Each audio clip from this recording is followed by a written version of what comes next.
guys, it's Sophie. So today I'm going to be doing a review of Water for Elephants by Sarah Gruen. This I actually read as a buddy read by Confabs with Ab, whose channel I will link down below, and if I can I'll get a video card in as well. We read it together, first ever time I've done a buddy read, and it was really enjoyable. I think it definitely pushed me to read the book when I was sort of struggling to read it, and I haven't watched her video yet, but I'm really excited to see what she has to say about the book too. So this is what my edition looks like. I quite like this edition.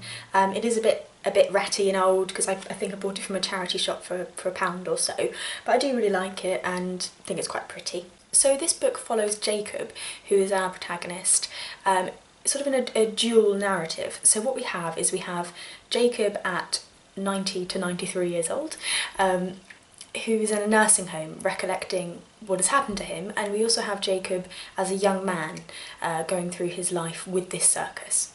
So in essence this is really a story about circuses and about the element of travelling and that sort of entertainment you get at a circus. And in particular Jacob, our main character, he is a vet, so he's kind of an almost vet. He was in a veterinary school and didn't take his last exam following a traumatic family event, and found his way onto this train going off all around the United States, and he kind of gets adopted in as the circus's veterinarian. So it's sort of his job to be looking after the menagerie of animals that they have within this circus, which is actually quite an important job. At the time period of writing the circuses, what sort of made them special was which animals they could have and the genre of the sort of freak shows that they could have too. So while Jacob isn't a performer as such, he is a valued member of the circus once he gets in, but is still seen throughout the novel as, to an element, an outsider. And as the novel progresses, we are drawn into this world of the circus, and particularly we have Jacob's interactions with a young performer called Marlena and her husband, who is called August. There's also the character of Al, who is sort of the circus director, if you will, and as the story progresses you do have that sort of tumbling sensation of things building up and building up and building up. I think that the pacing of the novel is positively affected by the fact that we keep going backwards and forwards. I think it helps to break up the sections to a point where you want to be reading the next side, and whilst it is difficult for a lot of authors to make both sides so engaging, I personally felt that I was equally invested in both the circus side of this story and in the recollecting side. Moving on to the writing is very fluid and very descriptive.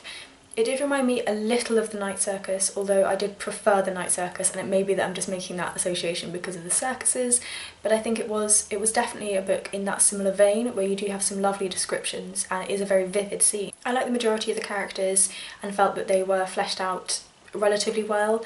I did feel as though there could have been a bit more development, particularly with Marlena and with August, but I may be sort of being a bit picky here because I did read it very slowly, gave me a bit more time to pick up on those things that normally I may not have noticed. So I think you've got a really engaging story here and an engaging cast of characters. One thing that for me really did irritate me about this book is it has that literary mechanism of showing the most dramatic moment at the very start of the book to pull you in.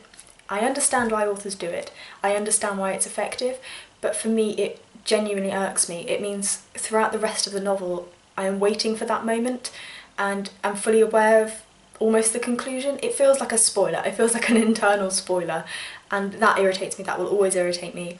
Just tell me the story, let me figure it out on my own. I don't think this was a hard book to read, and I can see why so many people enjoy it.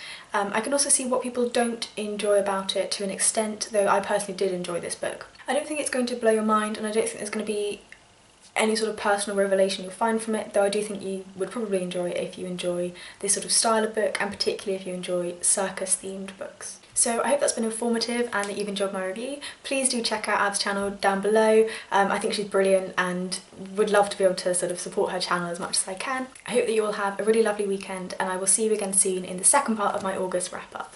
Bye bye!